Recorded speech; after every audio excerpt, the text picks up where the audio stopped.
a big problem here. The problem is, it's true.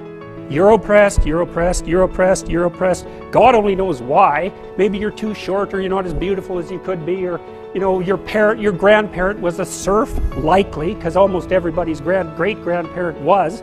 It's like, and you're not as smart as you could be, and you have a sick relative, and you have your own physical problems, and it's like, frankly, you're a mess. And you're oppressed in every possible way, including your ancestry and your biology, and the entire sum of human history has conspired to produce victimized you with all your individual pathological problems. It's like, yes, true, okay, but the problem is that it is true. And so if you take the oppressed, you have to fractionate them. It's like, you're a woman, yeah, okay, well, I'm a black woman. Well, I'm a black woman who has 2 children. Well, I'm a black woman who has 2 children, and one of them isn't very healthy. And then, well, I'm a Hispanic woman, and I have a genius son who doesn't have any money, so that he can't go to university. And I had a hell of a time getting across the border. It was really hard on me to get my citizenship. My husband is an alcoholic brute. It's like, well, yeah, that sucks too. And so, let's fix all your oppression. And we'll take every single thing into account, and then we'll fix yours too. We'll take every single thing into account. It's like, no, you won't, because you can't. You can't. It is technically impossible. First of all, you can't even list all the ways that you're oppressed. Second, how are you going to weight them? Third, who's going to decide? And that's the bloody thing. Who's going to decide? That's the thing. Well, what's the answer in the West? It's like, in free markets, oh yeah, Christ, we'll never be able to solve this problem. No one can solve it. What are we going to do about that? We're going to outsource it to the marketplace. You're going to take your sorry, pathetic being, and you're going to try to offer me something that maybe I want.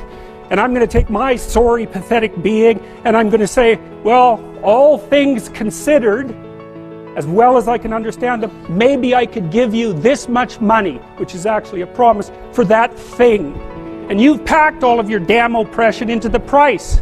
And I've packed all my oppression into the willingness to pay it. And that solution sucks. It's a bad solution. But compared to every other solution, man, it's why 10% of us have freedom. And so there's a tremendous illogic at the bottom of this. It's like,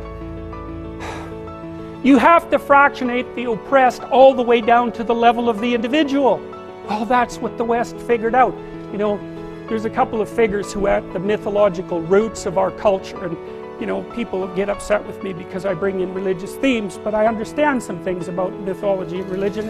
It's not an accident that the axiomatic Western individual is someone who was unfairly nailed to a cross and tortured. It's like, yes, right, exactly. So what do you do about that? Well, I thought about that for a long time too. It's like, well, you don't get together in a damn mob, because all that does is allow you to be as horrible as you could possibly imagine and suffer from none of the consequences. That's a bad idea. So how about we don't do that? Well, there's a deep idea in the West too. It's like, pick up your damn suffering and bear it and try to be a good person so you don't make it worse. Well, that's a truth. I read a lot about the terrible things that people have done to each other. You just cannot even imagine it. It's so awful. So you don't want to be someone like that. Now, do you have a reason to be? Yes! You have lots of reasons to be. God, there's reasons to be resentful about your existence. Everyone you know is going to die. You too. And there's going to be a fair bit of pain along the way, and lots of it's going to be unfair. It's like, yeah, no wonder you're resentful. It's like, act it out and see what happens. You make everything you're complaining about infinitely worse. There's this idea that hell is a bottomless pit, and that's because no matter how bad it is, some stupid son of a bitch like you could figure out a way to make it a lot worse. So you think, well, what do you do about that? Well, you accept it. That's what life is like. It's suffering. That's what the religious people have always said. Life is suffering. Yes. Well, who wants to admit that? Well, just think about it. Well, so what do you do in the face of that suffering? Try to reduce it.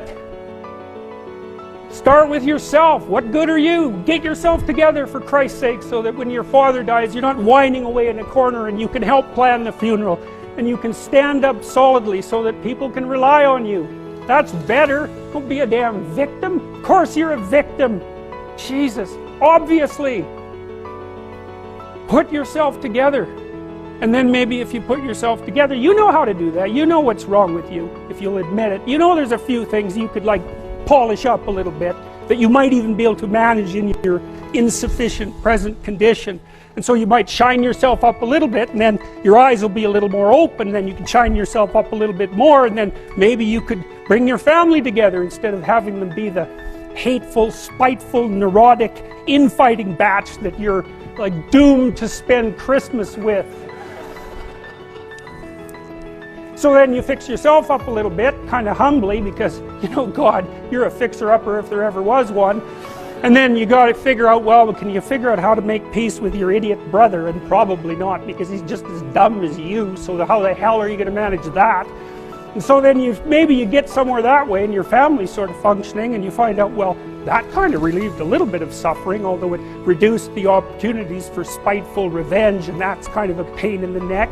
And so then you get your family together a little bit, and you're a little clued in then, at least a bit, because you've done something difficult that's actually difficult. You're a little wiser, and so then maybe you could put a tentative finger out beyond the family and try to change some little thing without wrecking it. It's like, our society is complex, and we teach our students that they could just fix it. It's like, go fix a military helicopter and see how far you get with that. It's like, what are you going to do? You're like a chimp with a wrench. Whack! Oh look, it's better. It's like, no, it's not better. Things are complicated, and to fix things is really hard, and you have to be like a golden tool to fix things, and you're not. So, and that's the other message of the West. It's like, how do you overcome the suffering of life? And I'm not saying it's only the message of the West. How do you overcome the suffering of life? Is be a better person. That's how you do it. Well, that's hard. It takes responsibility. And I think, you know, if you said to someone, you want to have a meaningful life? Everything you do matters. That's the definition of a meaningful life. But everything you do matters. So you're going to have to carry that with you. Or do you want to just forget about the whole meaning thing, and then you don't have any responsibility, because who the hell cares, and you can wander through life doing whatever you want, gratifying impulsive desires for how useful that's going to be, and you're stuck in meaninglessness, but you don't have any responsibility. Which one do you want? Well, ask yourself, which one are you pursuing? And you'll find very rapidly that it isn't the majority of your soul that's pursuing the whole meaning thing, because, well, look what you have to do that. You have to take on the fact that life is suffering. You have to put yourself together in the face of that. Well, that's hard. Christ, it's amazing people can even do it. I'm stunned every day when I go outside, and it isn't a riot with everything burning.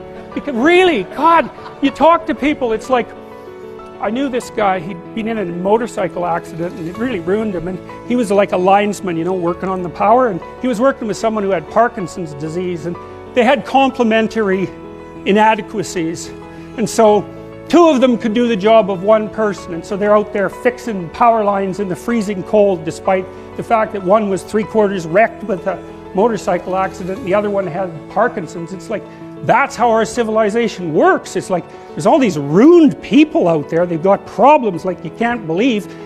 Off they go to work and do things they don't even like, and look, the lights are on. My God, it's unbelievable. It's a miracle. It's a miracle. And we're so ungrateful. College students, the postmodern types, they're so ungrateful.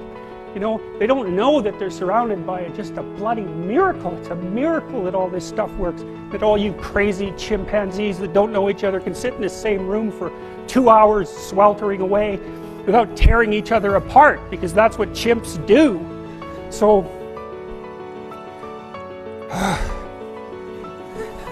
anyways, so what happened? Well, I made some videos, and I got to the bottom of some things, at least as far as I can tell, so I told you what the bottom is, and then I got this idea about what you might do about it, which isn't my idea. It's not my idea. It's an old idea. It's far older than Christianity. It's old. It's the oldest story of mankind. Get yourself together. Transcend your suffering. See if you can be some kind of hero. Make the suffering in the world less. Well, that's the way forward, as far as I can tell, if there is any way forward. And that's what's under assault by the postmodernists. So look out, because they know exactly what they're doing, and they know exactly why they're doing it. And that's what it looks like to me. So, that's it.